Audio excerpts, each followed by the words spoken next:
Jump into it, huh? So we've got, this was a build-around submission for Calix, Destiny's Hand, which is actually the card we're going to start with in the standard segment today as well. We'd actually played a straight green-white build of this archetype back a little ways. Actually, once upon a time was in the straight green-white build when we played it, so it was a little while ago, a couple bands ago in this format, and it felt pretty reasonable. There isn't a ton of enchantment removal in this format, especially not main deck, and there's a lot of decks that are leaning on creatures to win the game, obviously. That's how Magic works a lot of the time, and Sphere of Safety is a great tool for locking those decks out of the game when we have so many other incidental enchantments. So we have a small blue splash here for Detention Sphere in the main, a couple copies of Search for Azcanta as additional card advantage, and then some Fae of Wishes here in order to grab utility cards out of the sideboard. We've got some Dovin's Vetoes and a Supreme Verdict. We'll probably board in 2 or so of the Vetoes in the control matchups and stuff like that. I think this deck could utilize Temples in the mana base. I think I'd rather just have my lands come into play untapped a little bit more consistently. You could maybe play some Temples, but this format's really one where, even though it's less brutal than Modern, it still is relatively aggressive and doesn't give you time to stumble. So, like, your 3rd or 4th or 5th land coming into play tapped instead of untapped is a really big deal. So I think I'd rather err on the side of that not happening as often as possible. So we have a couple of card advantage engines. We have Eidolon of Blossoms, which replaces itself when it comes into play. I got a couple copies of Setessan Champion here, which is a card that's been really good in Standard, so excited to see how it goes here. This is a card that generates card advantage, but also helps us close as well. And then we've got a Sigil of the Empty Throne in the main that generates a bunch of 4/4 flyers, as well as another one in the sideboard that we can fetch up with Fae of Wishes if we're ready to get to close in. Hey, and yeah, thank you for the generous Tier 3 resub. We'll get Breach JAC into the queue. Sounds interesting. I am curious if this is actually better. If this is actually better than just playing Dig Through Time, because, like, Dig Through Time is a pretty messed up card, so I feel like it's got to be a pretty real cost to not play that card.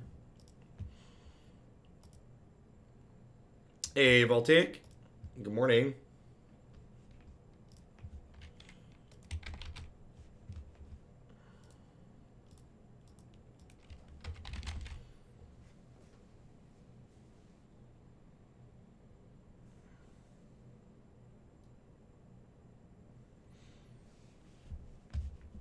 Morning, CEO.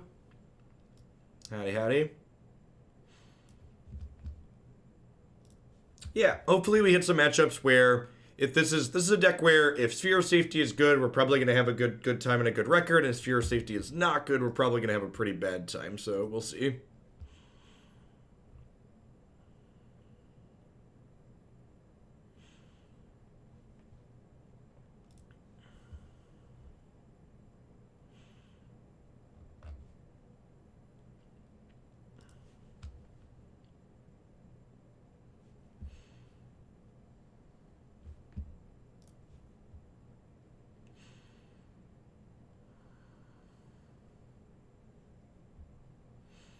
I'm going to keep this and draw some spells. Famous last words. Let's keep this and draw some spells. We could just die in a blaze. Turn 1 tapped, Clifftop Retreat sounds great. Gosh, you know what's really great about this format? There's a lot of things that are great about this format, but, like, the fact that my 3-color midrange deck never has to get Blood Mooned is kinda great. But it also on the slow plan, sign me up. If they're dirtling around a little bit, this Calix is probably going to be great.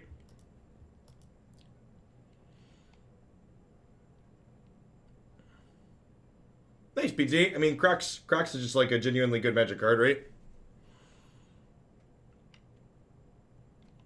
You're on no basics, then it works. Yeah, I'm on Fabled Passage in this list, so we need a few basics. Also on a couple copies of Birth.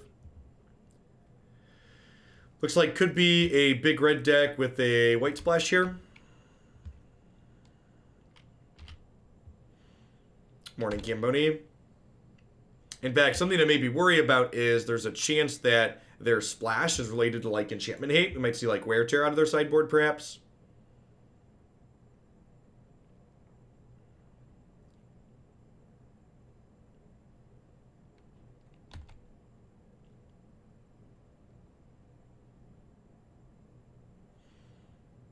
This will likely be a matchup where game one we're going to be pretty happy to, wait, exile target creature in control under enchantment until that.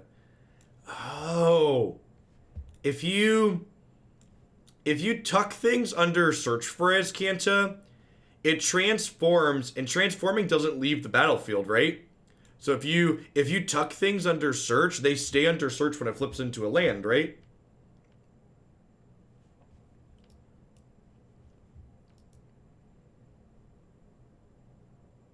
They could be splashing for Heliod combo. It's actually an interesting thought.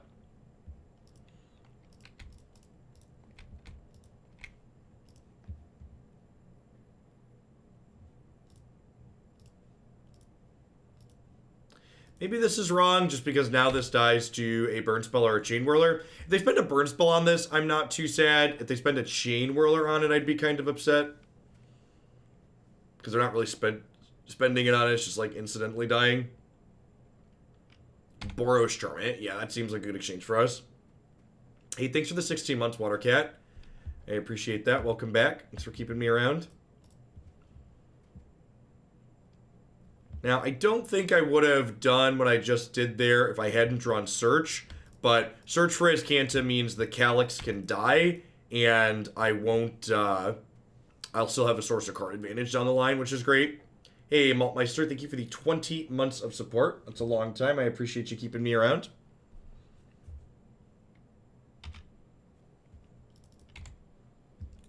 So, the way Sphere of Safety and this interact, I'm pretty sure they don't pay for the monkey.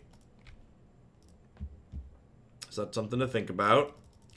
And then, honestly, I think I'm at a point where we're just, like, using Granted to go find Sigil of the Empty Throne at this point. Like, they just don't have us under any sort of real pressure here.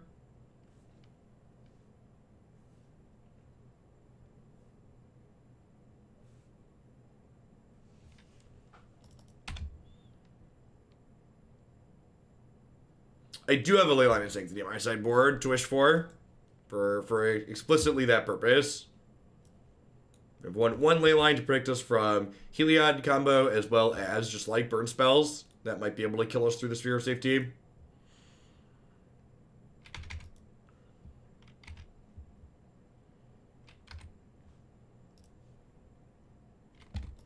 Or we could just draw it naturally. Okay, this game should be pretty over.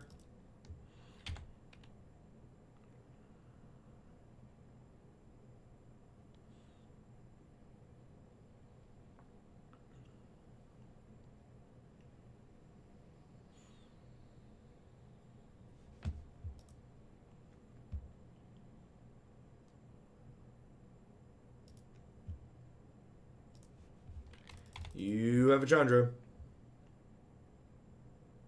This deck scares by abrupt decay. This is definitely a deck that will punish you for playing decay instead of trophy.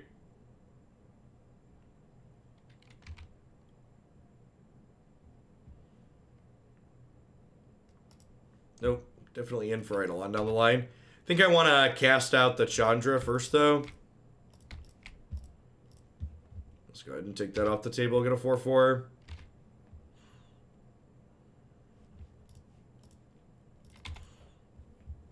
Safe to dance. Safe to dance. Do. So every time we cast enchantment, we get a 4/4. They have to pay 5 to attack us currently. Yeah, this list that we're playing now was based off of that list.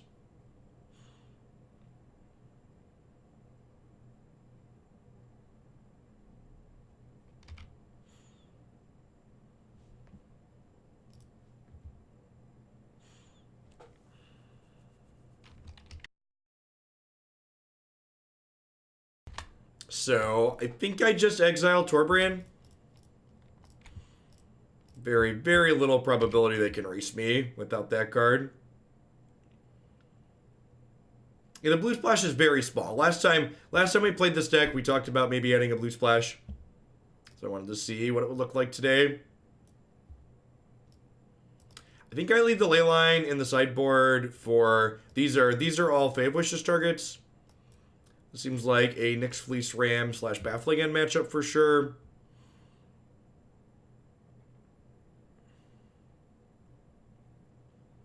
Yeah, D-Sphere is the primary reason to splash, I think.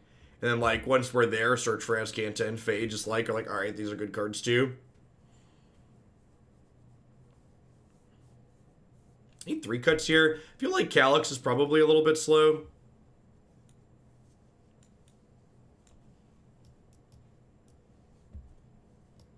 I mean, he's marginally better than a champion. Split the difference on these.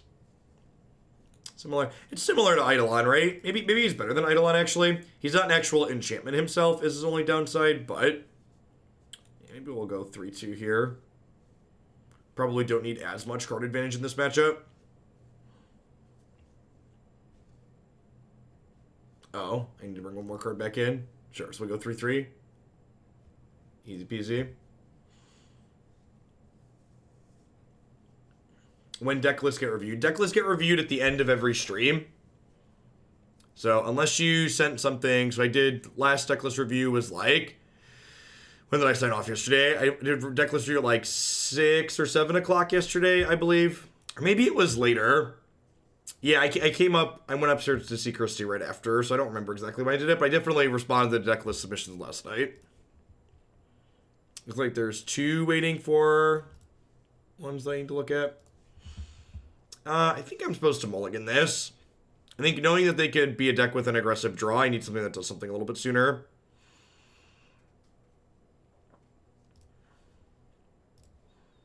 This hand might be a little loose because it doesn't have a second green. About the action, thanks for the 4 months. Welcome back.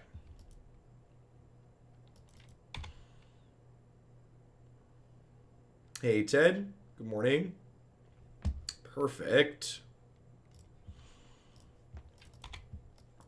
So Herald here is very sweet. It says our enchantments cost us 1 less, and whenever we cast an enchantment, we gain a life. So I can shock this in, play Herald, and then if they don't kill Herald, which is a big if, there's a good chance this dies, we can play Courser before we play a land next turn, which would be great. Soulscar Mage is pretty troubling. Normally, cards like Courser are pretty good in a matchup like this because of their large toughness makes them hard to kill with red removal spells, but Soulscar Mage changes that dynamic because Soulscar Mage lets their spells deal minus counters, so they can, like, combine 2 spells over 2 turns.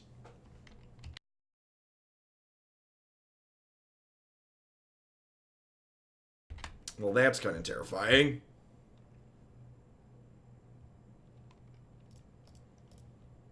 Okay, I just have to trade here.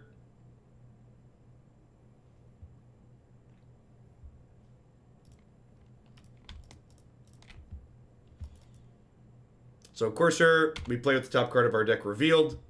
If it's a land, we can play it. Nyx-Fleece Ram, good pickup here. Again, another card that's made pretty worse by the fact that they're playing Soulscar Mage. I am not going to block here, because if they have, like, a Wild Slash, they, like, turn my thing into an 0-2. And theirs turn into 2-3s because they have prowess.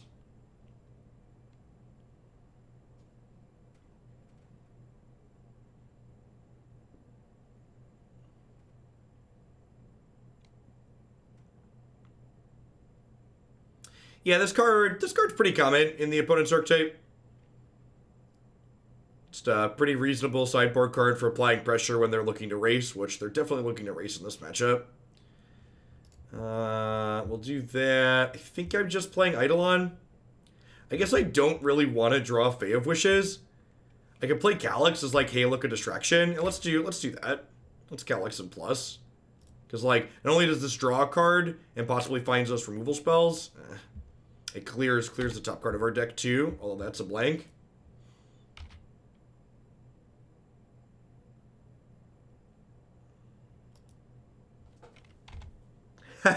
Nice, Genesis.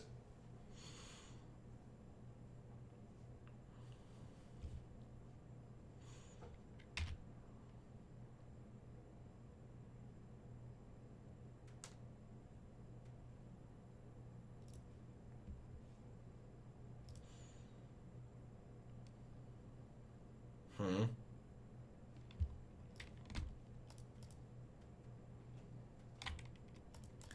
think I do this because it lets Nyx-Fleece Ram and search draw cards next turn if it survives. I'm not blocking, so might as well attack, right? I guess I wouldn't be too surprised if Eidolon just dies here. Really? Is their hand just like a bunch of Glorybringers and Chandras? It must be, right?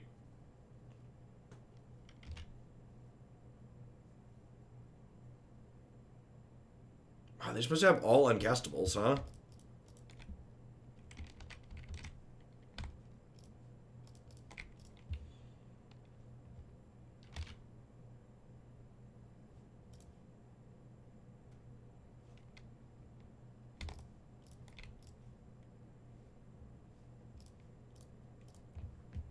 Well, you could say our engine's online.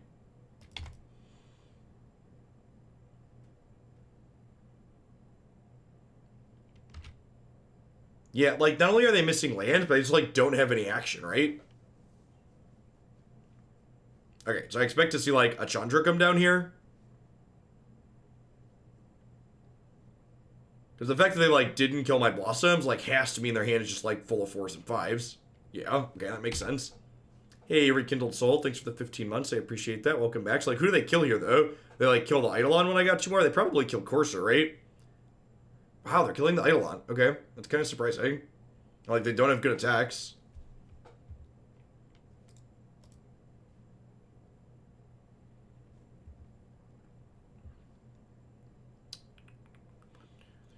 Four, 5, 6. These each cost less, though. So I think I shocked this in.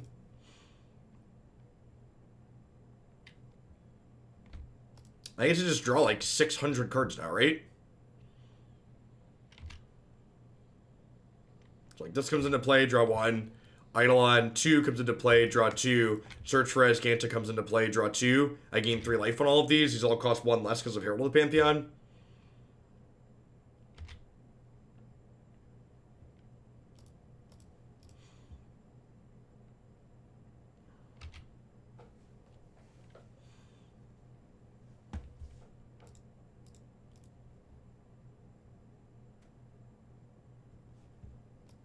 So I could attack all 3 of these at Chandra, which effectively trades one of these for either both their Soulscar Mages or their Chandra.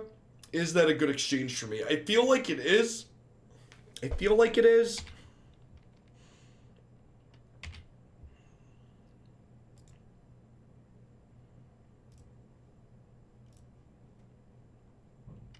Because, like, if they take both Soulscar Mages off the table, like, my 04s, my 05 blocks better.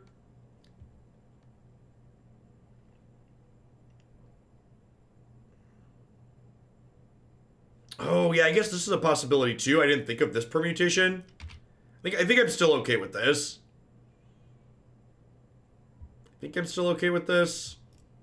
This also, I guess I don't want to bin this, huh?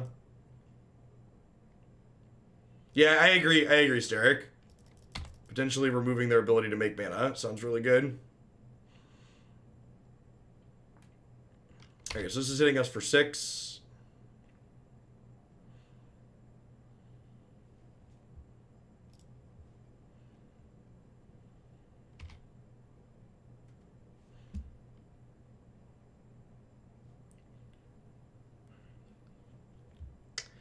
If I bin this Baffling End, I can fetch and play Sphere of Safety, which is kind of appealing, right?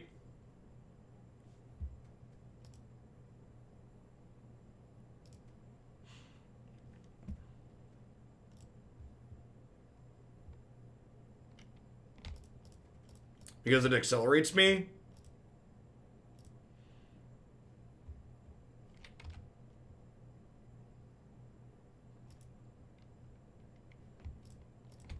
Now, Torbran with burn spells could be a concern.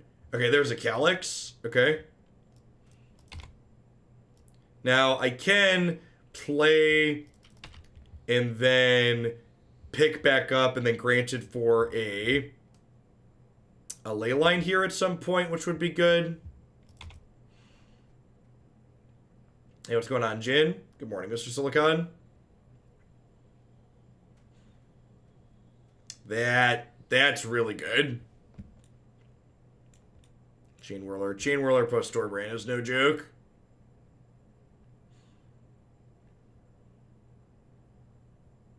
All right, so there goes the bulk of my card advantage.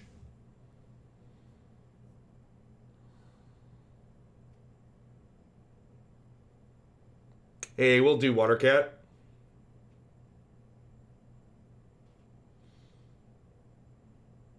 My opponents conceded from the game. Okay. Maybe they don't have Wear Tear in their 75.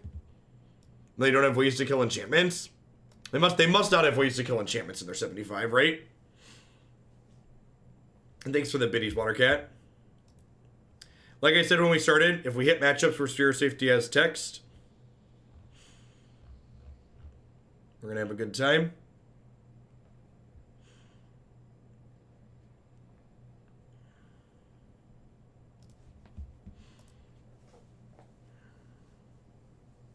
I would love to play first. Thank you for asking. Sure, right? I need a white source, but I get to go Herald into Courser here. So Courser gives us an extra look at a third land, because Courser will cost 2 under Herald.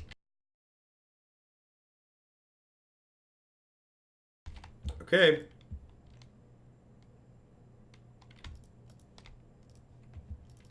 Maybe because they're a red deck, I'm supposed to lead on search for Azcanta here, because there's a good chance the Sail to the Pantheon just dies.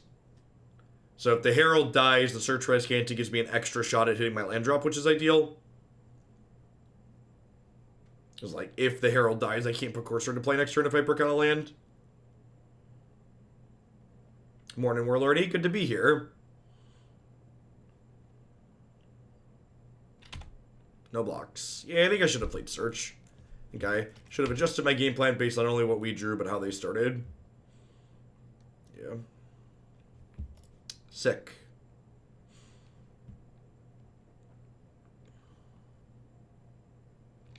Hey, JP Miles. Thank you for the 8 months of support. I appreciate that. Welcome back. Thanks for keeping me around. I'll lead on Champion here. See how this goes.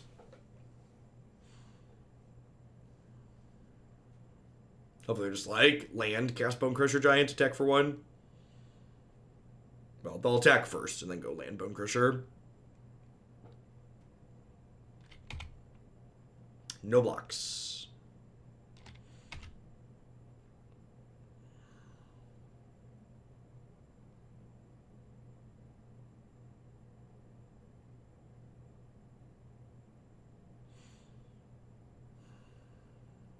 Huh. I think I just give myself my best chance at my land drop this turn, which involves playing this.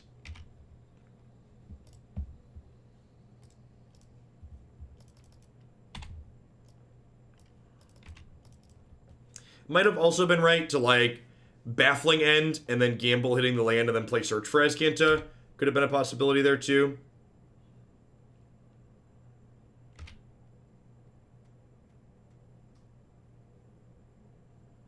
Is another potential option.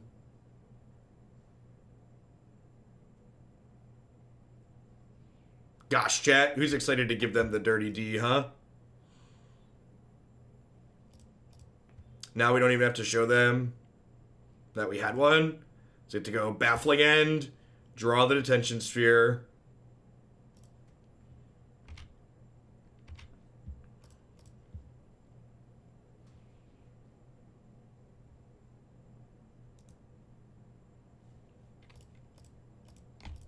Grab your Soulscar Mages. Make my Champion bigger. Champion was a card that was super impressive in Standard. It's also turning out to be looking good here.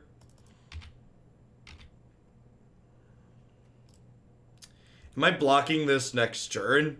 I feel like I am, right? I feel like with Blossoms in my hand and Herald of the Pantheon on top, I just don't want to take more damage. I want to stabilize my life total here.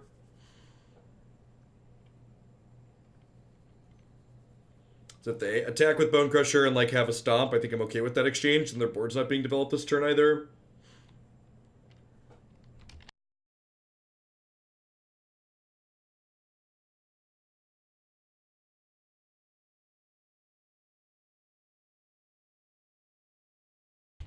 What deck is Sphere not good again? So, like, things that I expect to have a hard time, this deck to have a hard time with is Control might be a tough time for us. Wow, they're a really aggressive red deck, huh? It's been a hot second on Crop Crasher. Welcome back to the party. Exerts so we can't block. We take 7 here. What's the word I'm searching for? Not only Control, but like Ramp would probably give us a hard time. If I had to venture, I guess.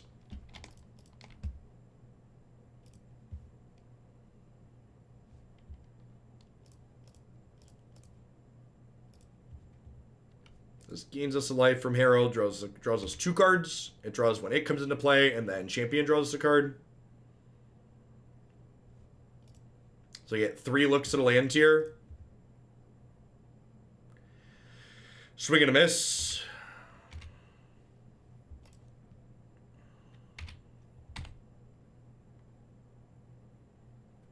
Match 2, game 1.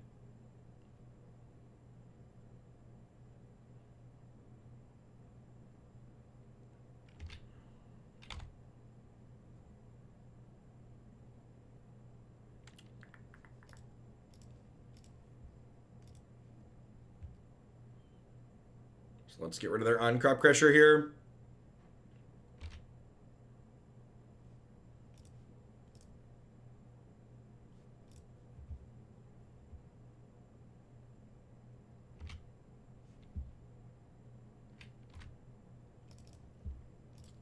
Let's play another Courser out. Just maximize our life gain this turn.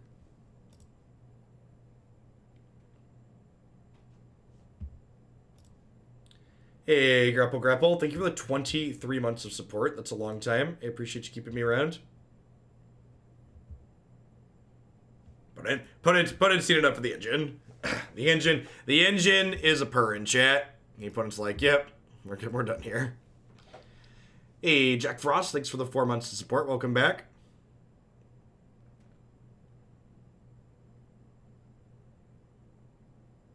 I do not have a code for the Felix cards anymore. They're good stuff though. They work as well as a software filter and don't tint the screen colors.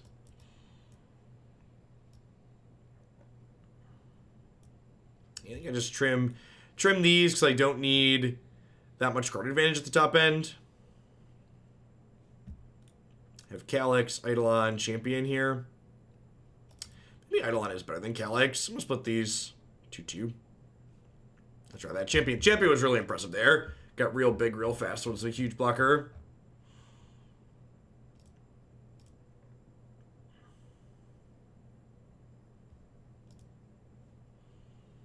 If you're in Northern Illinois or other parts of the Midwest that got snow today, make sure you're safe traveling. Lots of snow on the ground. Beer Guy Ed, thanks for the 3/4 of a year. Welcome back. Easy mulligan here. No second land. Peel's Magic Man.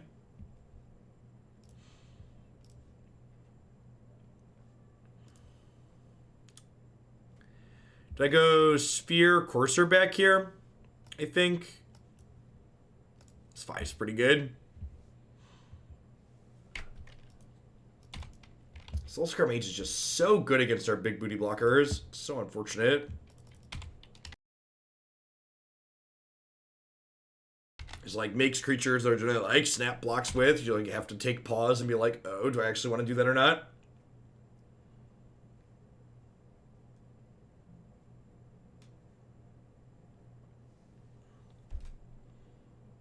That's I like slid a lot of cars off into ditches and like almost died driving in snowy weather in the Midwest enough times that I try to avoid doing it now. It wrecks my nerves real bad.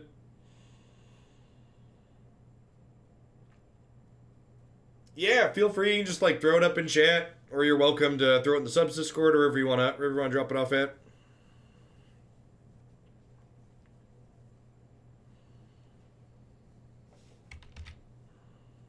Okay, so if they attack here, I'm actually going to go ahead and block. Because if they want to spend 2 burn spells killing this, or like a lightning strike, that means they're not casting Bone Crusher Giant this turn, so that buys us tempo. There's a good chance they're like, just want to play Bone Crusher Giant anyways, so this block's pretty free.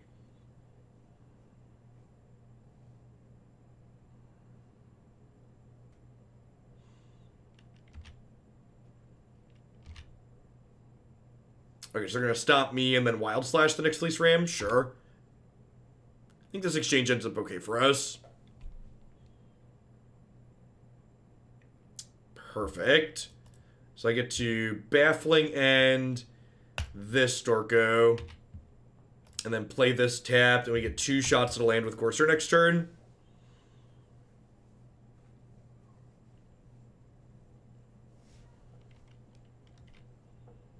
Just like Giant Go here. Come on, land on top. Perfect. With double cast out in my hand, I think I'm actually going to fetch a Plains and cycle one of these. That's a banger. Probably dead to that.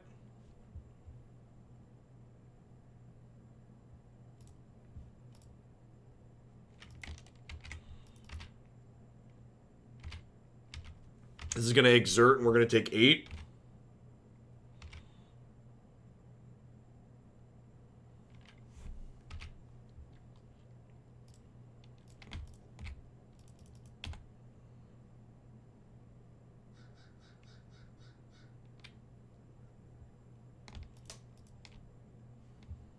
Okay.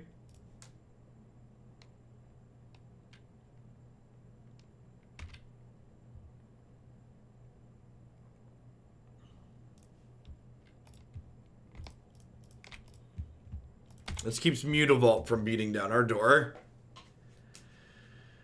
And then Birth makes an 0/4 that can chump block for a turn.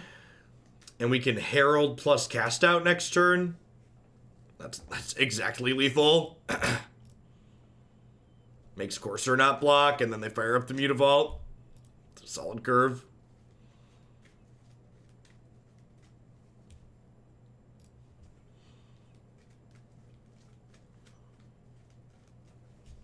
Rough game to be on the draw and mulligan to 5.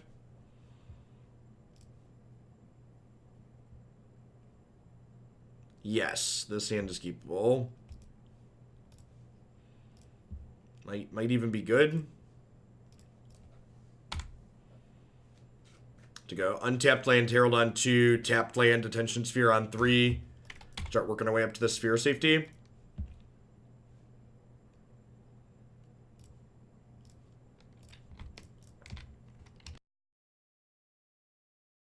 So I shocked in the Temple Garden here rather than playing the untapped Forest for free because I want to go tapped Hallowed Fountain, Detention Sphere next turn if this lives. And if this doesn't live, we can go untapped Forest, Detention Sphere. It's about the same.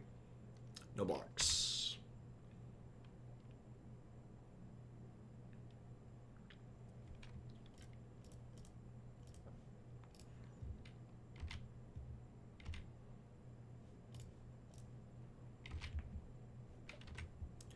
Not attacking, or not blocking, so might as well attack. If they don't kill this Herald and we get to go land Sphere of Safety, we should be in a huge, huge favorite. Tilt. So hoping to draw land, untapped land on our next 2 draws. All of our lands are untapped, right? Yeah. Just like a land on our next 2 draws ideal.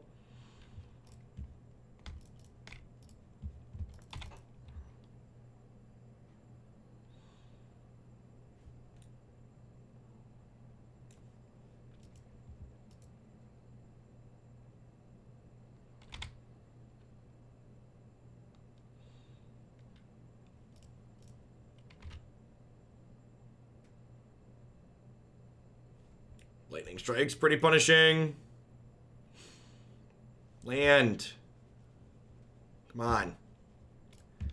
Puppy. Alright, so they can pay 4 to attack for 2 next turn.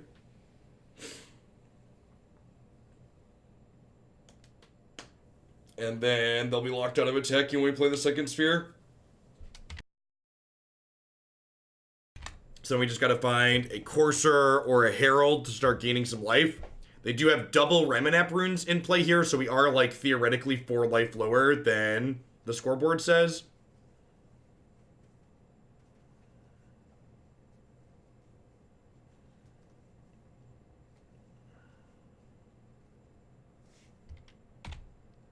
Okay, so we're gonna pay 2 to attack for 3 here then. I suppose if they have a 6th land, Sphere of Safety. Yeah, maybe my block with the Nyx-Fleece Ram was wrong, just because I was setting up for Sphere of Safety and it could gain me life. So, like, if they have a 6th land here, they can attack through the second sphere as well.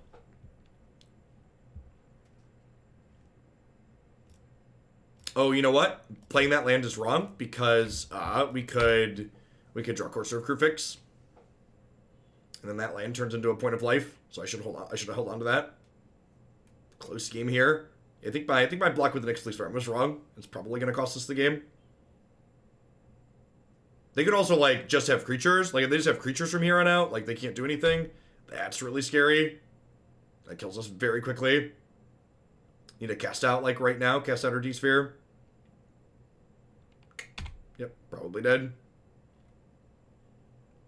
Yeah, if I'd have kept the Nyx-Fleece Ram, we'd have sat here and gained life. And then on top of that, we would have also, feels Magic the Gathering, man. We would have also not taken the hit from the on-crop crusher. We're just dead, right? They just, end step. Oh, I guess they need to draw land. So have to draw Detention Sphere this turn, or the Chandra Emblem goes off, and then we're assuredly dead.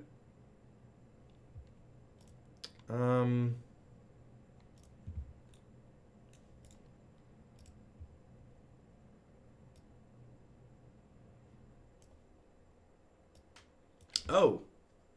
That gets Calix. So we're going to be dead to a land here, but I can... We're not dead to the Chandra. Leyline doesn't do it because this does each opponent.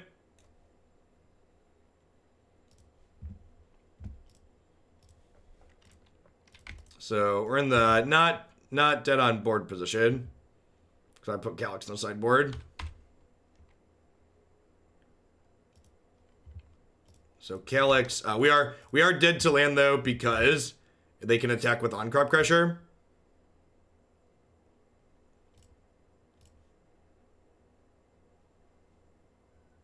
Oh, he doesn't do planeswalkers. He's not banishing light. Oh, I'm so dumb. Yeah, we totally lost that game because I blocked with the Nyx-Fleece Ram. We also, like, flooded, and that didn't help at all, but definitely shouldn't have blocked with the Nyx-Fleece Ram. If I don't block with the Ram, they don't get a hit in with the Crasher, and, like, we probably gain back more life than they do with the Lightning Strike.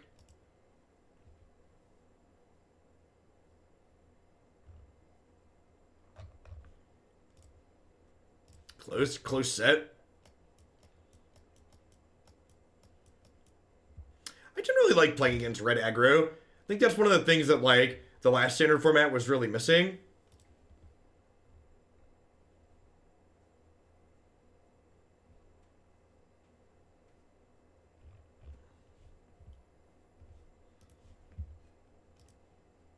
Verdict doesn't do anything, Clockwork John. So, and for people that weren't understanding that board state, my opponent had to pay 6 mana for every creature they wanted to attack with. We were dead because their Chandra was sitting there dicking up. And was that ultimate? And I was dead to not the Chandra ultimate through what's it called? If I got the Leyline of Sanctity there, they had Ramanap runes and Chandra's plus, both deal damage to each opponent. So Chandra plus Ramanap runes would have killed me next turn through Leyline as well.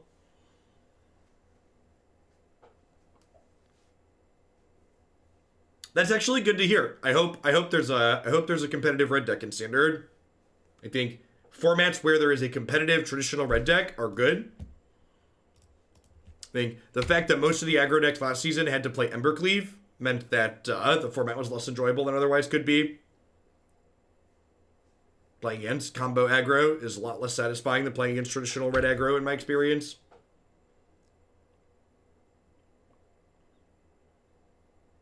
Traditional red aggro gives you a lot of avenues of interaction, generally speaking. It still plays Embercleave, sure. Yeah, I guess that makes sense. I kind of hate Embercleave as a card. Not really a fan of its design. It definitely feels like it's necessary to give those decks a chance, but the type of gameplay that it generates kind of sucks. Yeah, it's one of those cards where it's just like, well, none of my decisions matter this game if they have this card. It's a card where, like, the normal things that, like, make me feel good about playing against traditional aggro don't apply there.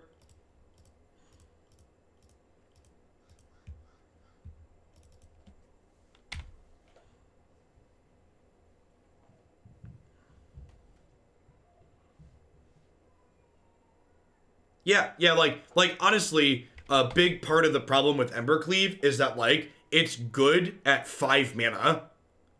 So, like, basically any deck, even one that's only attacking with one creature, like, if you think about it, like, think about the blue-red flash deck that we played a little bit with. Like, that deck, do I have any interaction for this deck?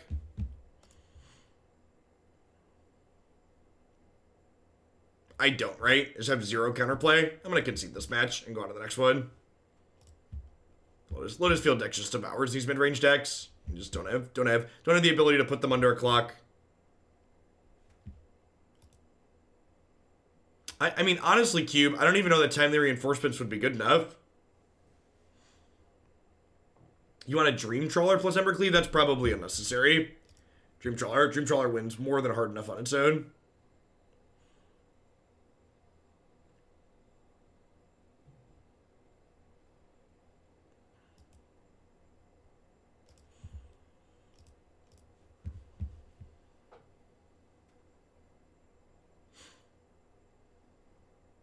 Oh, you're talking about this format? Oh, yeah. Timely would be good in Pioneer. I was thinking about Standard. Timely's not very good against Embercleave. Yeah, if I had access to Timely, I'd probably play a Timely. Am I 75? Hey, thanks for 7 months, Viper.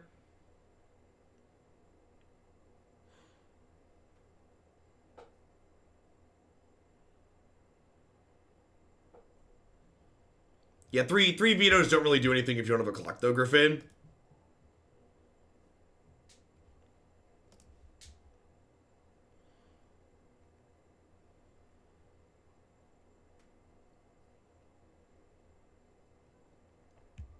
Yeah, I think that's a good comparison, Violet. A lot of the games against the Embercleave decks come down to, like, did they have Embercleave? If yes, I die. If no, I win.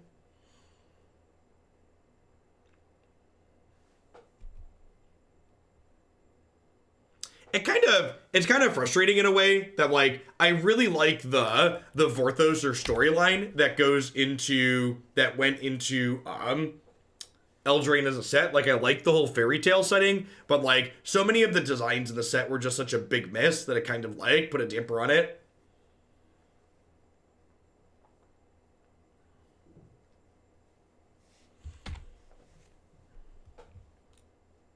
So probably Delirium. I think I just go ahead and Birth here, so I guaranteed have my 3rd land and can play Champion next turn.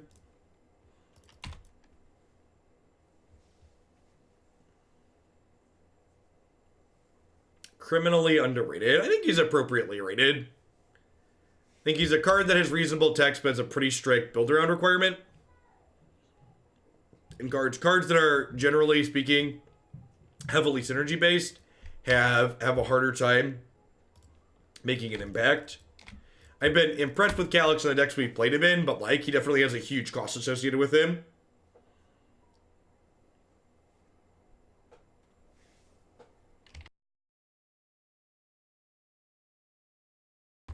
Oh, not that. Looks like Soul Flare. Okay, so we're looking for Sphere of Safety ASAP.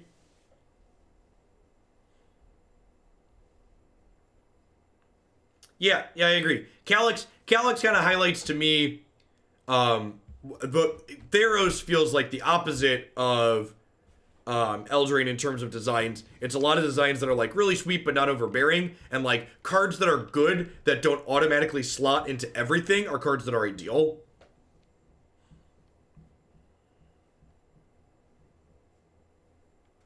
3-mana Teferi could be fine if you're really worried about control. I don't know. We have enough card advantage that maybe the control matchup is okay. And like we have vetoes and stuff too. So this has hexproof, flying, indestructible, trample, all this jazz.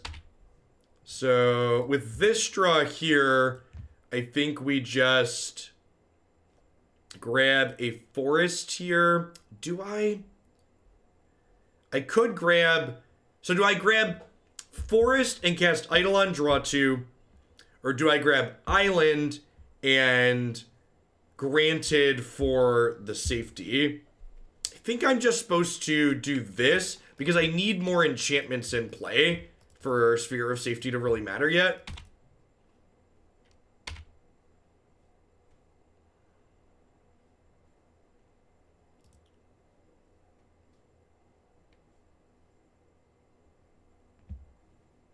I think this whole Flare deck is very good.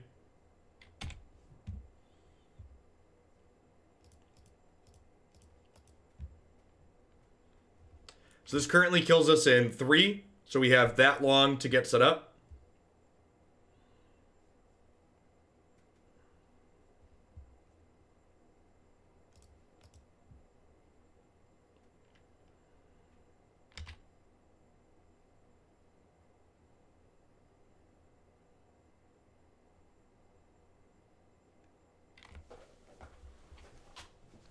Huh?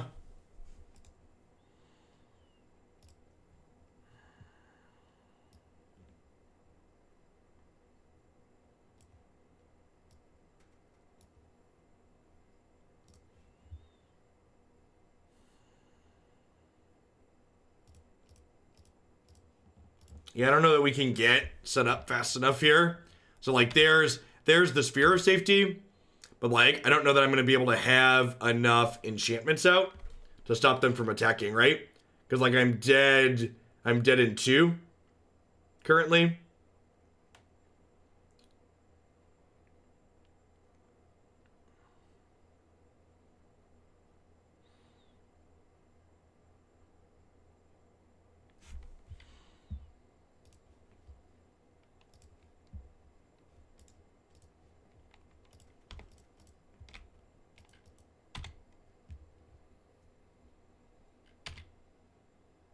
So this is 1, 2. I have to get to like 5 or 6 enchantments. That's just not going to be possible, right? The creature does have flying. It's double strike, flying, hexproof, indestructible, trample, vigilance. So next turn, I can cast Fae of Wishes.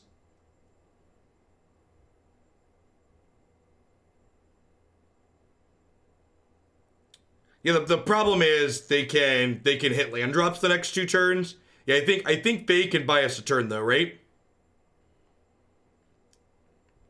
And every enchantment I cast is gaining me life here as well. Is getting Questing Beast. Just a lot with trolls, sure. And they have another Soul Flare here and the right cards, we could die. Oh, they had Questing Beast, and they have Zetalpa, so they just have like a 3rd Soul Flare in their hand here too. Just the Stone Cold Nuts. Yeah, looks like the Stone Cold Nuts.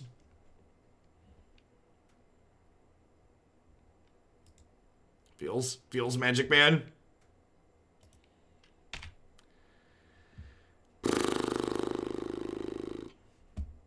There's an 8-mana Humility.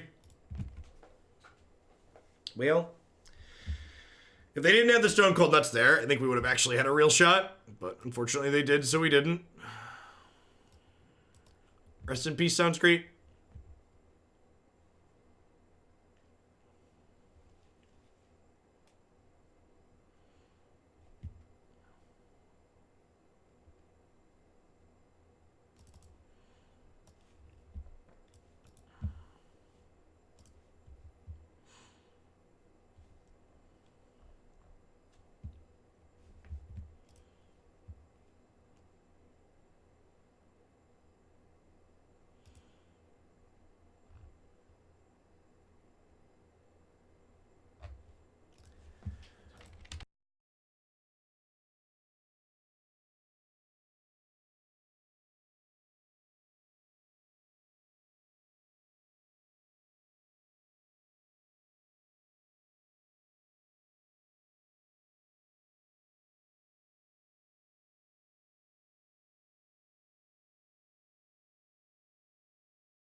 Settle the Wreckage better than Supreme Verdict? It's better than Supreme Verdict in exactly this matchup. In a lot of other matchups, it's not, though.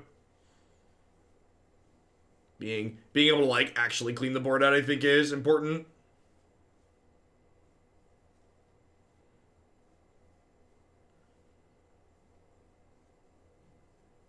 Yeah, so, like, if they hadn't had the second Soul Flare with haste there, the following... So we would have taken 8 down to 5. The following turn, I would have been able to shock in a land for 1, so I would have gained 1 off of Courser, gone down to 4, and then gained 3 plus play to Fae of Wishes. Or gained 2 plus play to Fae of Wishes, and then we would have been able to stabilize by playing more enchantments the following turn. I'm going to keep this. It's got a Rest in Peace in it. If I miss my second land on 2, I can cycle this to get a second chance at it. And if we hit the second land, Birth gives us a third, so... Hoping to draw a green source on 2. Now, I think the casting cost is pretty important, too. And Ben, caught with our hand in the cookie jar. I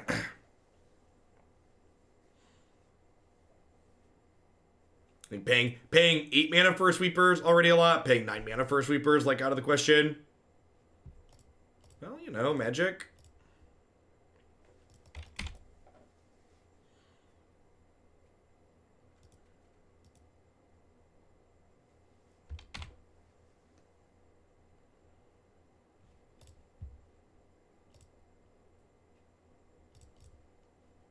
Out of 10 would keep again. Are they trophy us? Just a Grizzly Salvage deal.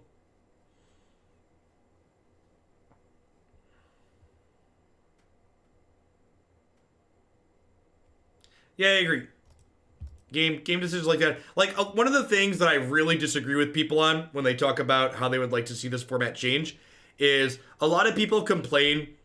A lot of people, when I talk about cards like Land War Elves and Elvish Mystic being too good, they talk about wanting to print better answers into Pioneer. And I actually think one of the things that's really good about Pioneer is the fact that the answers are weaker but more diverse. Gameplay and deck building tends to be more interesting, in my opinion, when you have to have give and take and give things up to gain other things back. Dim, thanks for the 15 months. Welcome back. I think rather than scaling the power level up of the answers, the appropriate solution to any issues that Pioneer might currently have is to scale the power level of the threats down.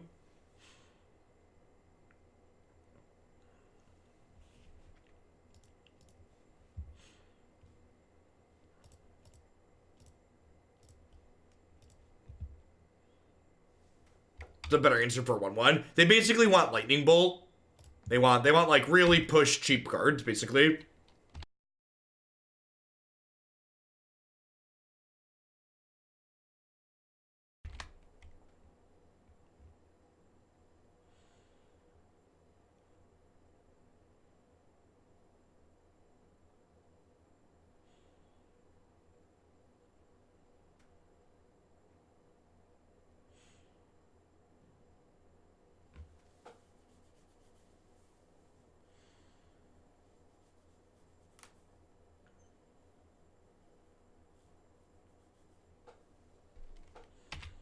Yeah, I agree, Cube.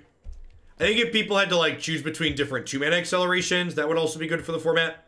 Like, there's a variety of interesting, good, different 2-mana accelerations at this point. Like, the difference between, like, Sylvan Caryatid and, like, Wolf Haven is, like, a real decision. I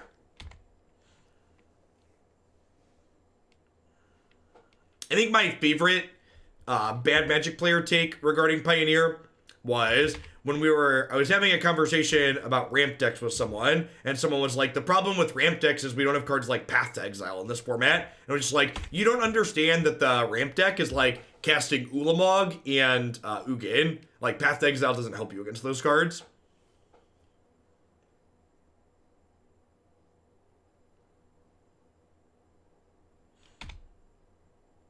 Yep, there's Questerson. So, probably just going to set up Fae into Safety Dance here. There's just a Safety Dance on top of my deck, you say? That's exciting.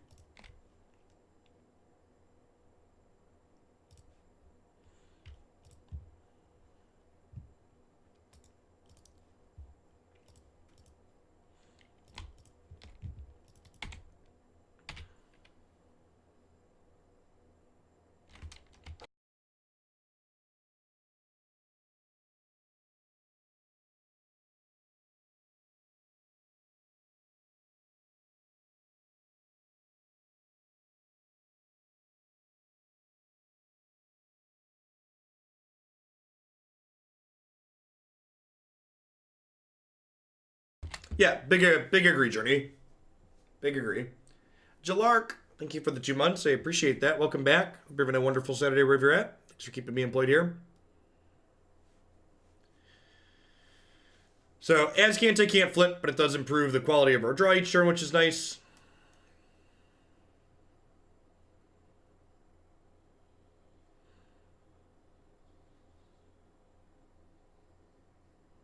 I don't understand your question, Leslie. Maybe you're missing a word in your statement.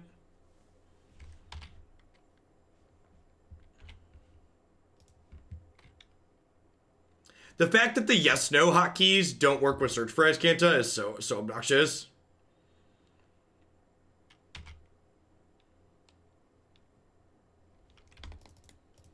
Hey, Calix, there's my boy.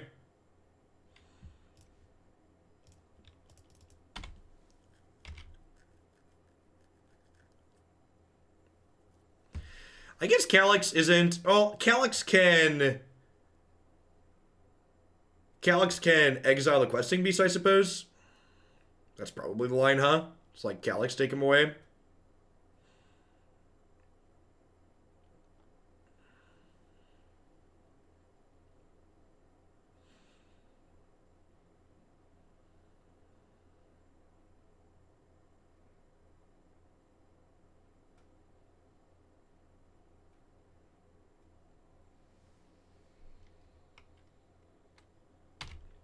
I think just the selection from search is fine. Like, the opponent's deck is hurt far more by Rest in Peace than ours is. Like, you don't need to put an extra card in your sideboard to, like, change out your search for Azcanta just because you're boarding in Rest in Peace. Any deck you're boarding in Rest in Peace should be crippled enough by it that it's not a big deal that your search doesn't flip over.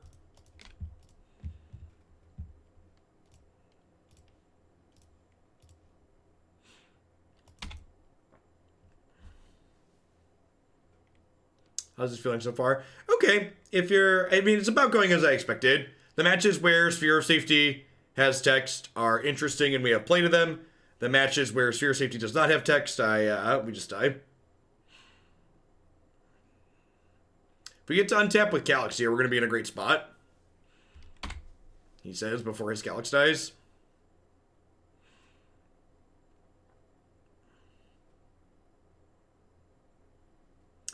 This Fae of Wishes is probably getting a second Sphere of Safety.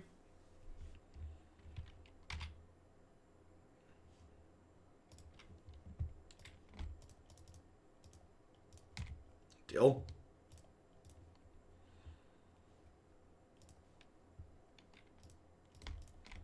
Backup Rest in Peace for later.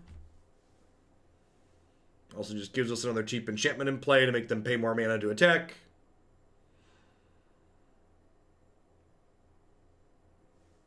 Opponent decides they've had enough.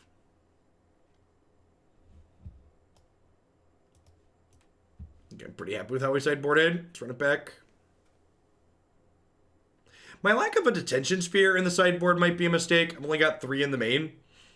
It's quite possible there should be a 4th D-Sphere in the board. And when you exile something on their search and then it flips, it stays exiled underneath it. Because search flipping does not cause it to leave the battlefield.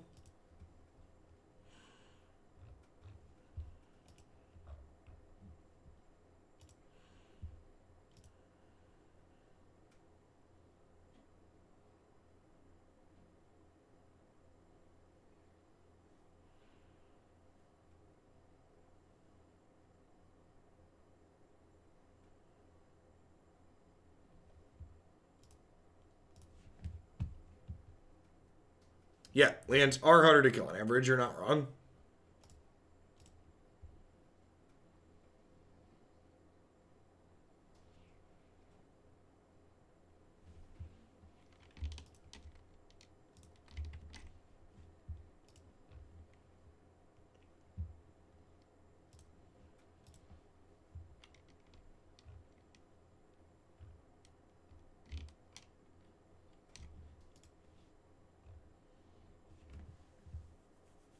Hand's great, right? Buy its stuff.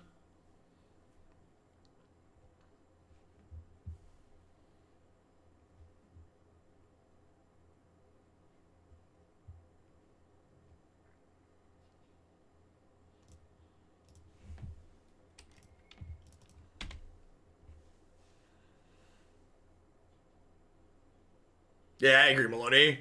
Just like, it's correct to just jam your second hate piece into play and not worry about it. It's definitely great. For those of you that are here wondering when Standard's going to start, this is match 4 with this deck. So we're going to play one more after this, game 3. Probably another half hour or so. Maybe 15, 20 minutes. Yeah, Birth is a really good card. I have a donation pretty high up in the queue to get back to Blue-White Approach early next week. So, Birth should be an excellent card in that deck as well.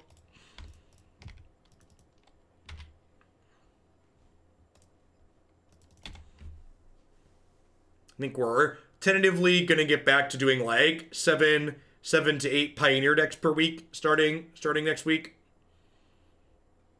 I think Tuesday, so my schedule moving forward is Tuesday and Thursday are going to be slightly shorter streams for me. So I think Tuesday we're going to do just all Pioneer. We won't do any Arena. And we'll do Arena on the longer days after Pioneer. Yeah, I wasn't sure. I ended up getting to bed late last night. I wasn't sure if I was going to be up to stream today or not.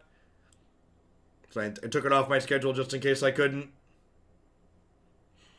And then, I guess, I probably should have just assumed my children were going to wake me up. And then they woke me up and I was like, alright, I'm up. I might as well be here. That's not the land I wanted for Christmas, unfortunately.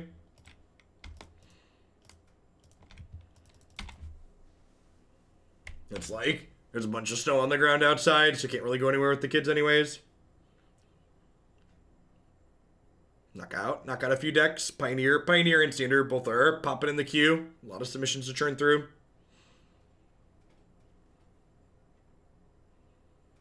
Well, if we draw a green source next turn, we're going to draw a pile of cards. Opponent doesn't currently have anything going on either, so that's nice. Looks like they mulliganed and kept their hand on the strength of Thoughtseize. The old 6-mana 4/4. Come on. Well, that'll draw 2 cards next turn at least, huh?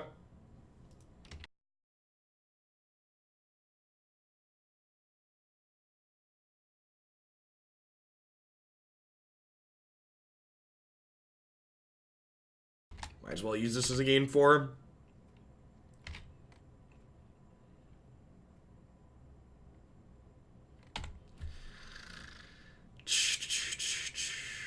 Do they take the D-Sphere because I can cast it, or they take Sphere of Safety because it's the card that eventually wins the game? That's the question.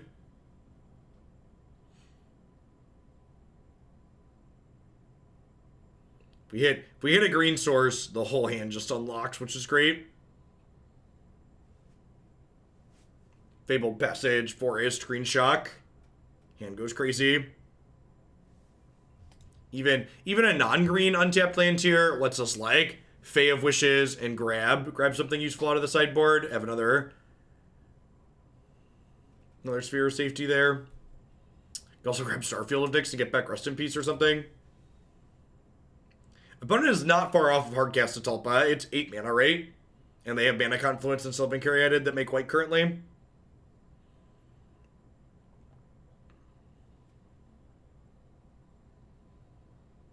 Opponent deep in the tank, trying to figure out what to do.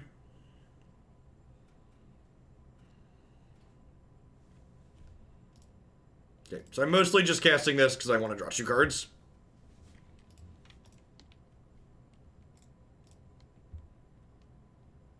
For flip's sake. It's kind of unreal.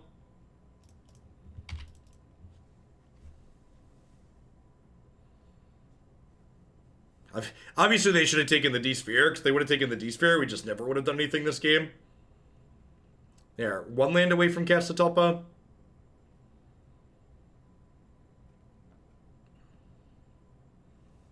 I mean, I guess we're only on 23 lands, right? 23. I almost played 22 with the Births. Births are like 23 lands. Like, the Births are basically lands. The old second Hardcast Soulflare, yep. Perfect. Alright, that should snowball the game appropriately.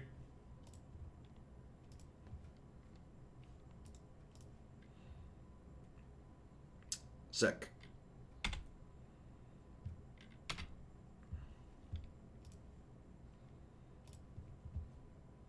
Ungrateful Hog land. Asks for lands, eventually discards lands.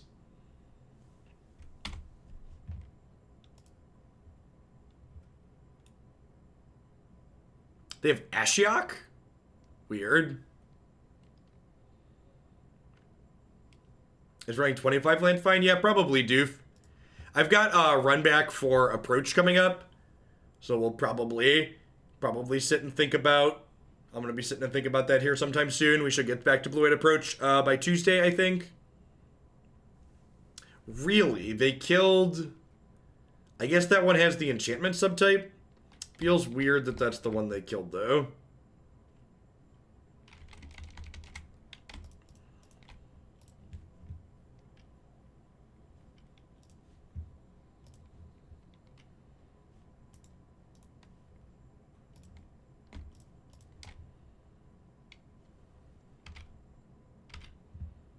I mean, they're at 10, right? These champions just go to town.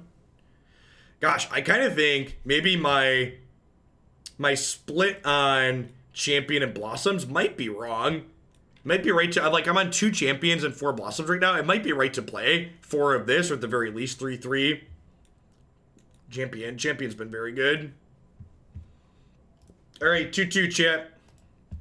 It's a burrito match. If we win this match, we're plus $7 or approximately 1 burrito's worth of Magic Online credit. If we lose, we just got to skip lunch today. Yeah, Champion being lower on the curve is good. One thing to consider about this deck too, though, is like the curve's kind of lower than it appears, because like these cast outs are like kind of 1 mana cantrips when you need them to be, which is another reason why my land count's a little bit low.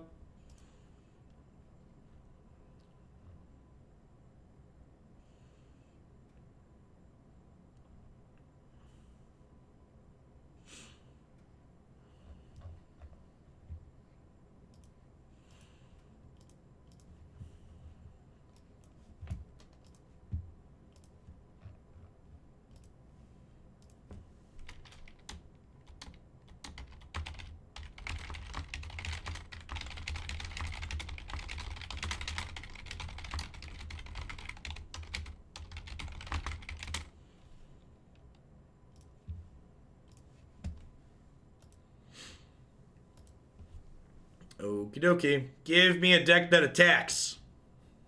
Give me one more deck where we're gonna just like put our safety dance into play and call it a day. Sure, I guess. It has all of our colors. Can't win. I conceded the match against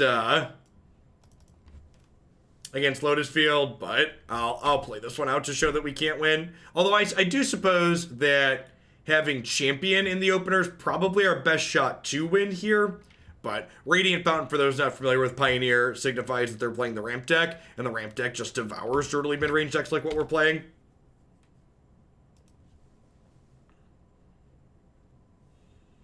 They get to play Ugin, who cares not for our spheres of safety. They get to play World Breaker and Ulamog, who care not for our spheres of safety. I think I'll take that because it grows the champion. Yeah, in my experience, the ramp deck pretty much only loses to good aggro decks when it's on the draw, or it loses to itself. Like, obviously it can just stumble and die or like have a medium hand. Even this game, like, my opponent's start was super slow and mediocre this game, and, like, they're still probably just going to run us out.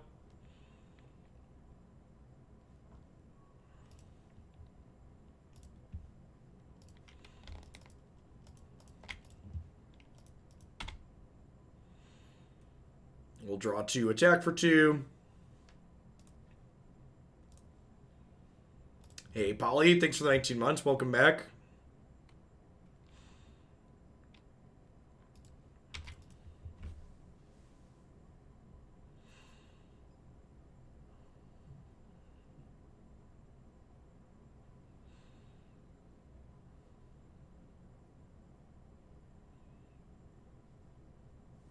Yep, break my world. So this card has a cast trigger, so when they cast it, they get to exile an artifact, enchantment, or land. Another one of the many cards we probably just can't beat. And then they sacrificed this land, which let them get another colorless creature out of their deck. So they went and got another copy of Worldbreaker here. So even once I deal with this first Worldbreaker, I'm not really going to be able to do much. We're gonna go hungry, chat. No burritos for us today. I think the plan here is Herald of the Pantheon, shock this in, cast out for 3. And then, if my opponent wants, their second World Breaker can get rid of my cast out. And then I can D-Sphere and take both of the World Breakers off the table, which is nice. So, if they World Breaker, get back this World Breaker, the D-Sphere lets me clear both of them next turn, which is decent. I wouldn't be surprised if that's an okay thing to do, G-Contest. They've already, like, a lot of the blue-white decks have been playing Summary Dismissal on the board, which is a very similar effect. The reason why my opponent was able to cast World Breaker ahead of curve is because they have Castle Garenberg here, which lets it tap for 2 mana. So we're going to crack our world here again. Oh yeah, definitely can't beat a Ugin. We're in a position where, like, maybe we can play through these World Breakers if it's all they have, but Ugin's definitely just going to put us in a little box and kill us. So, definitely going to play like they don't have Ugin, because I can't beat that. This gets any land out of their deck. They got a Sanctum of Ugin here. Hey, Cricket. Thanks for the 18 months. I appreciate that. Welcome back. Thanks for keeping me around. Looking for a land. Untapped land.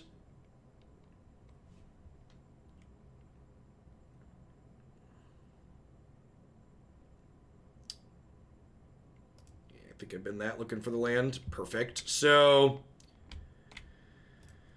I'm going to go Eidolon. Gain a life, draw 2 cards.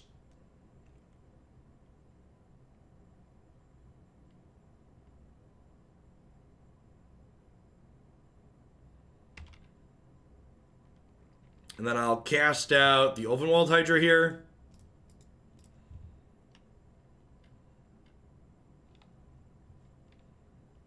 It's a shame our opponent's deck just largely doesn't care about our engine, because our engine's sweet when it gets going.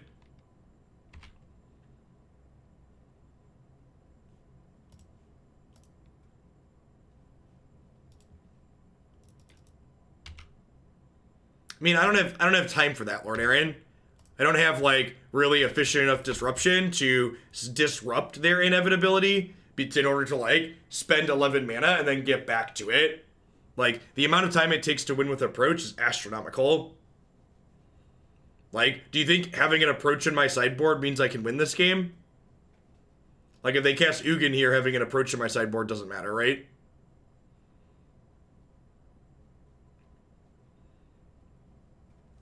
Okay, they're just World Breakering again. They getting back the Hydra? Yep.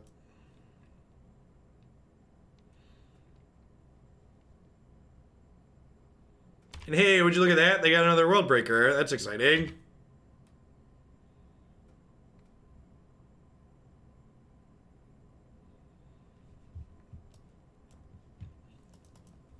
Just keep swimming. Just keep swimming. So I mean, like, I get to, like, give them the double D next turn and, like, take the Hydra, take the World Breaker again here, and then smash with my board. But then, like, they World Breaker us again next turn. I feel like this game, if we don't win this game, I'm not gonna finish the match, just because, like, this game is, like, our best possible start against them, and they had a slow start. So, like, if our slow start can't beat their best possible start, it's like, what are we doing with ourselves? Just looking for more removal here, more D-Spheres, more cast outs, more Calix.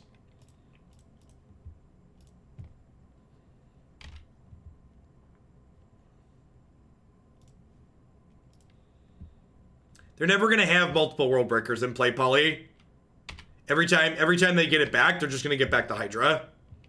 So they're not going to have multiple. Well, I guess Calix is cheaper. I guess Calix is more mana efficient, I guess is a better way to say it. it's probably makes more sense.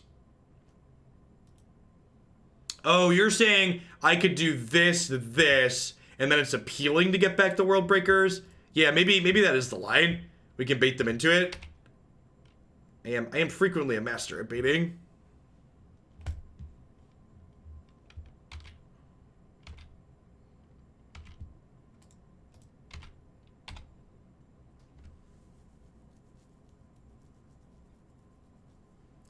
Ixalan's Binding. That's a real thought and a real card. I don't hate that idea. Ixalan's Binding to stop the World Breaker chain could be okay. Yeah, I kind of thought I wanted a D-Sphere style effect on the board anyways. Could definitely see that being good.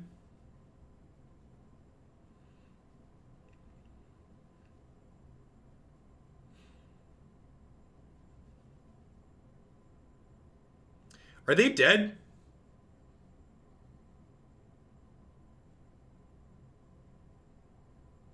If they don't have another jump blocker here, are they dead? I have 11 power. Oh, I guess this is probably gonna get a Radiant Fountain, right? I don't know. Like, they just got Ulamog, and like they're going back up to 15 here, I assume. Maybe they'll get Shrine of the Forsaken Gods. I don't think they need it, right? 2, 4. Okay, they're only at 13. Can I kill them if they don't have a blocker? I can kill them if they don't have a blocker, right? Okay, that's yeah.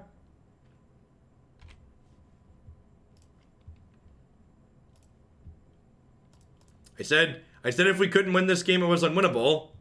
So we're gonna win this game, it looks like. Yeah, there should definitely be 4 champions on this deck. It's my takeaway from here. Like, we frequently talk about, you know, being interactive, being proactive tends to be better than having answers, and like, champion really lets us push the pedal to the floor, right?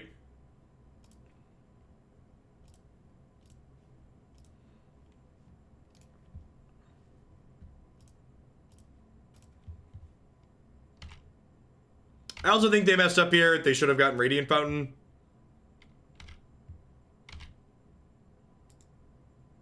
So their start was slow, and I think they were a little sloppy. If they got Radiant Fountain there, they would have had 3, 4, 5, 6, 7, 8, 9, 10. So yeah, they didn't need to get Shrine of the Forsaken Gods to cast Ulamog here. So if my opponent plays this better, they could have lived and then Ulamogged us. Veto is definitely great. Sphere of Safety basically doesn't have text. Baffling End doesn't really do anything. I don't really have other cards to bring in though, huh? I guess I could like bring in Starfield of Nyx. Leave a Baffling End in to draw a card with cheaply.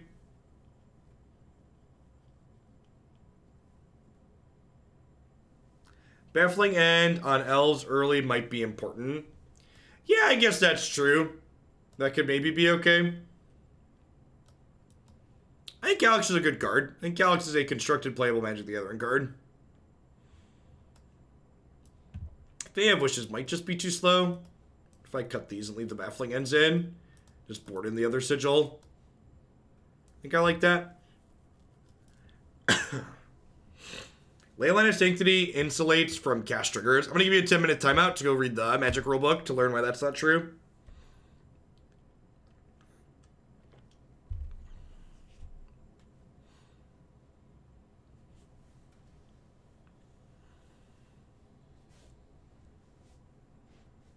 I don't know, Gab. I mean, like, your question, I think you, and just actually you for half a second here, I think your question is bad. Because your question is, you're saying, like, so what you're actually asking is blue-white approach better than just playing blue-white control with Dream Trawler? To which the answer is, I don't know. So that would be, the amount of games you have to play to test that would be large. I think, even if approach is good, I think the build of approach probably changes in meaningful ways because this card is good. So, like, I think at a minimum, the blue-white approach build that we're going to play later this week, or later next week, is going to have, like, 3 of this card in it.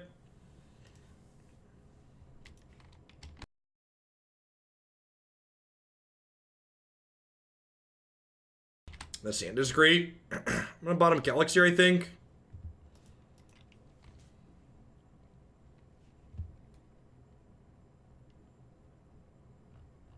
Thanks, Slice. Thanks for the 26 months, Phoenix.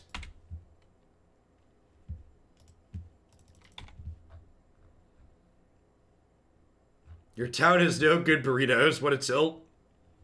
Thanks for the 13 months, Squaddle. You gotta innovate, Jin. You gotta bring the burritos to the people.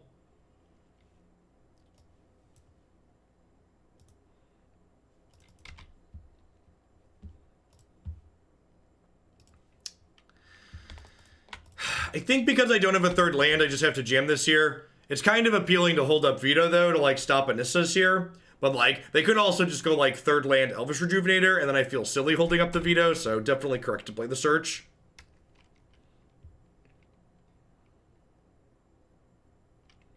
Need a land. Real bad. 2 shots at it. Dang it, Bobby.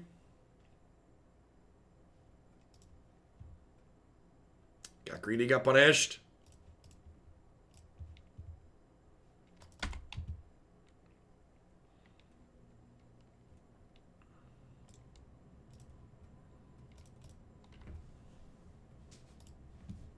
I don't have time to stumble.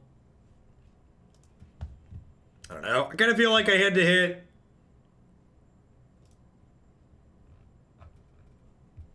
Kind of feel like I had to hit an untapped land there to have a chance.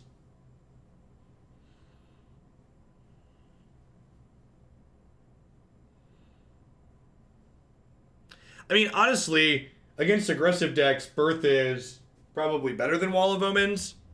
Just because, like, in the early game especially, like, in the late game it's worse than Wall of Omens, but, like, in the late game you should probably be beating those decks anyways. So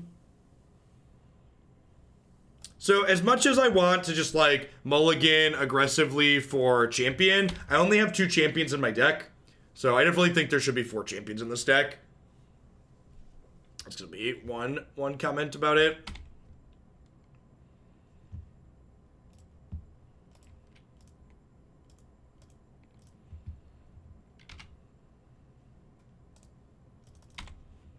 If they're not super fast, the Sigil of the Empty Throne could be okay.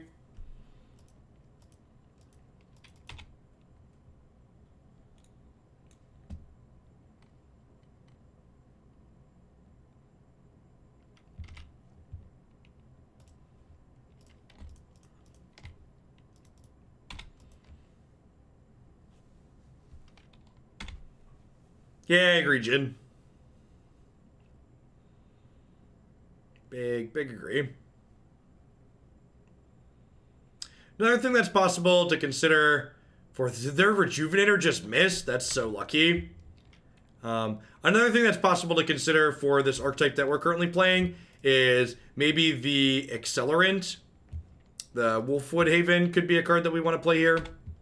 All right, double Sigil. If they don't have Ugin, double Sigil should let us race them here.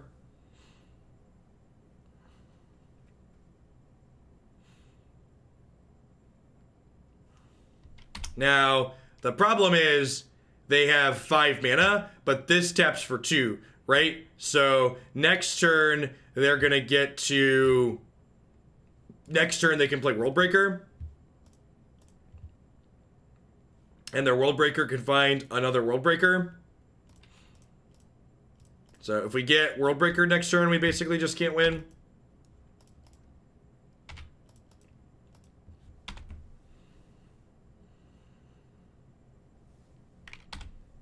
If they don't Worldbreaker us next turn, we get to Sigil. We need to dodge Breaker and Ugin, which is asking a lot because it seemed like they had 4 Breakers last game the way they were chaining through them, so there's a good chance they have 8 copies between those 2 cards.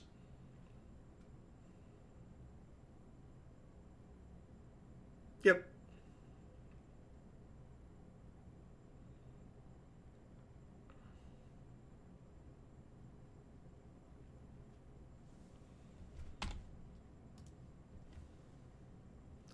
They didn't crack the Sanctum. Okay. So, not cracking the Sanctum is actually a little bit scary because it implies they have an Ugin for next turn. Or for a couple of turns from now. I guess if they have a Shrine of the Forsaken Gods, they can Ugin us next turn.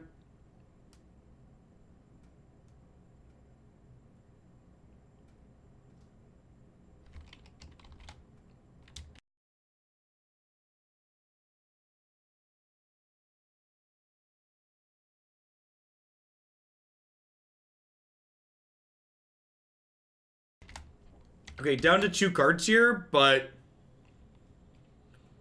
5, 6.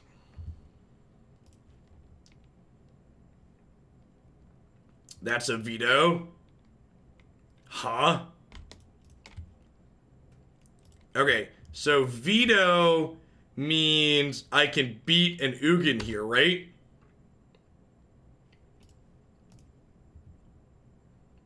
So I pass, and then we can cycle the cast out to draw the Veto. And if they don't Ugin us, we can end step, cast out the Worldbreaker, untap, start attacking.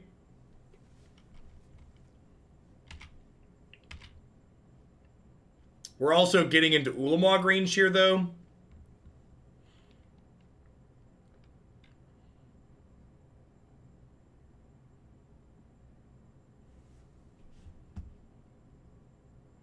Let Sanctum resolve before they know their Ugin's getting countered.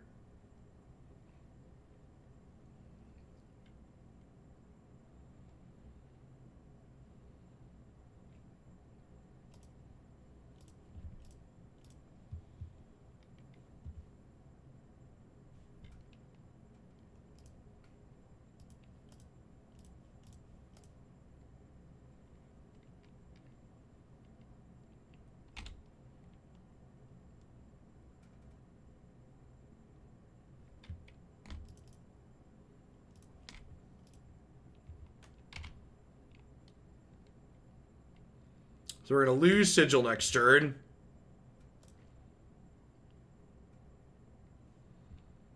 Veto's not particularly useful, so let's cast this. We're looking for a D-Sphere. So if there was a good card on top of my deck here, we would probably wait. Like that. Like, that's a good one. So if they break our world here, we get to...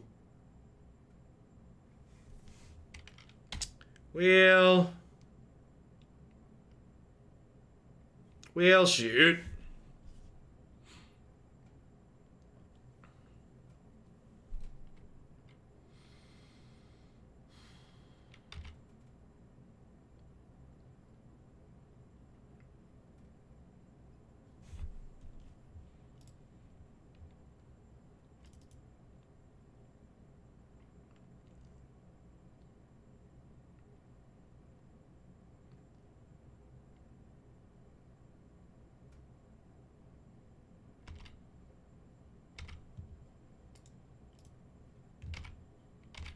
This is game 3 of match 5.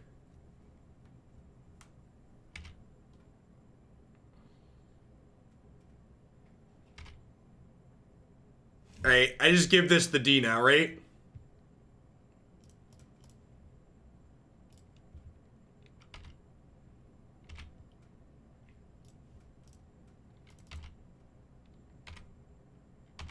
Go. Gonna like clench for another turn here.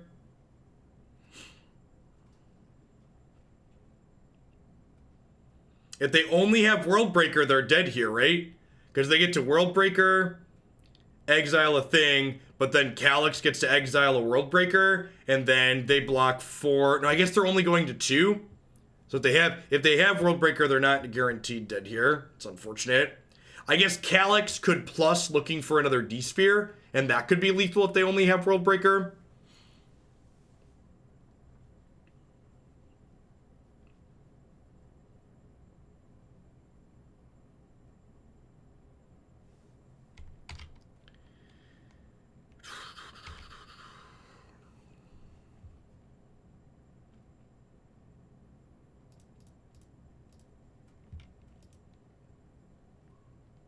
So they have 1, 2, 3, 4, 5, 6. So World Breaker is their last card.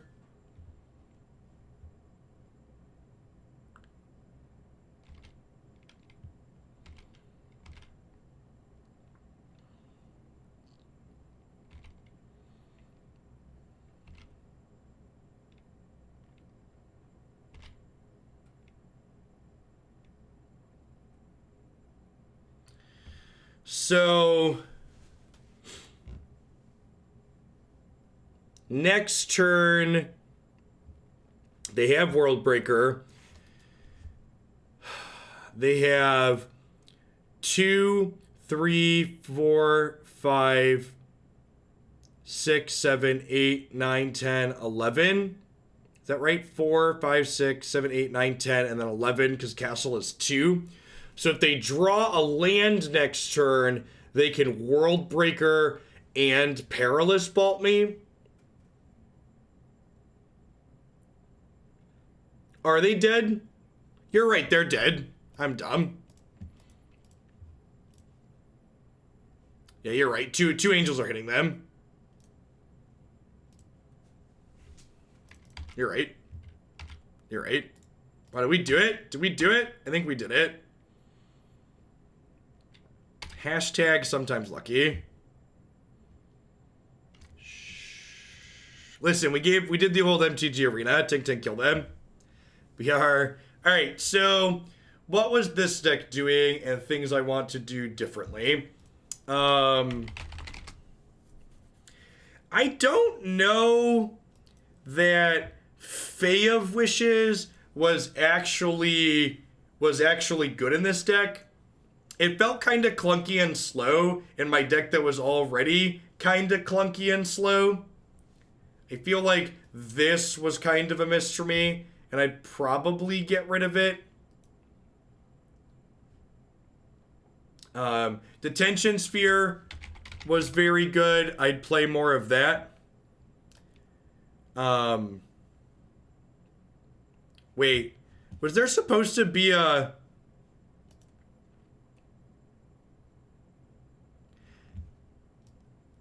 Are you kidding me? Wow! We played a 14-card sideboard. Moto, this is the sideboard for the deck that we're playing. And there's a Detention Sphere in it. And it joined the league with a 14... Like, when we played one of the matches, I was like, we should probably... I actually said at one point in that league, we should probably have a Detention Sphere in the sideboard. And I was like... I thought to myself, I was like, I thought I put a Detention Sphere in the sideboard. I thought I did. Well, no, I just added one to the main. Do I not have 5 copies? Is that what it is? Did I not have 5 copies? Or 4 copies? I must not have 4 copies in my collection.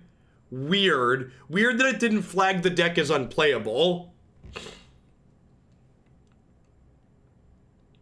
At any rate, I would cut the Fae of Wishes, and I would play 4 D-Spheres in the main.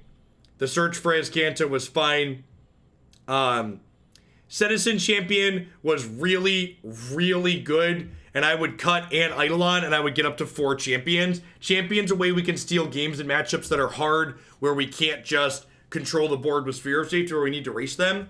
McBiggins, thank you for the Prime support. I appreciate that. Welcome to Hoaglandia. Yeah, it's possible Wolfwillow Haven is a card worth considering as additional ramp past this Herald. Maybe you want like 2 Wolfwillow Havens. I could see that also. Some Excellence Binding may or may not be okay. I could see that being fine.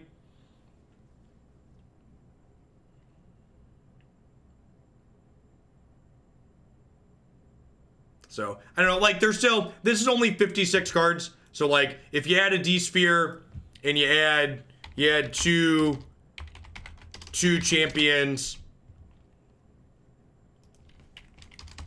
it, like, gets you up to 59 cards. and then like can get 1 or 2 Wolfwillow Havens. Yeah, get play 15 cards in your sideboard, etc. But this archetype felt okay again. I think there's matchups like the Ramp matchup and like the Lotus Field matchup. They're gonna be really hard. Actually, I guess that the Lotus Field deck is gonna be a deck that's running around with 4 copies of Champion. You might actually be able to race them with Veto and Damping Sphere.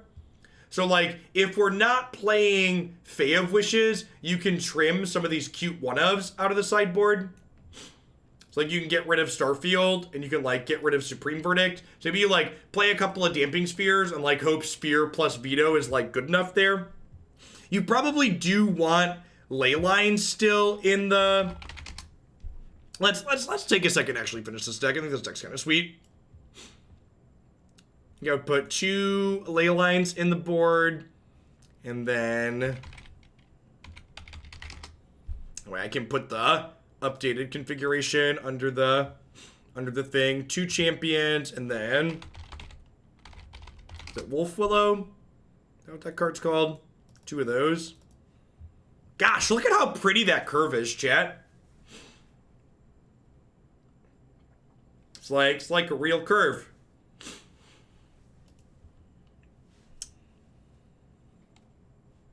Need to cut a random land.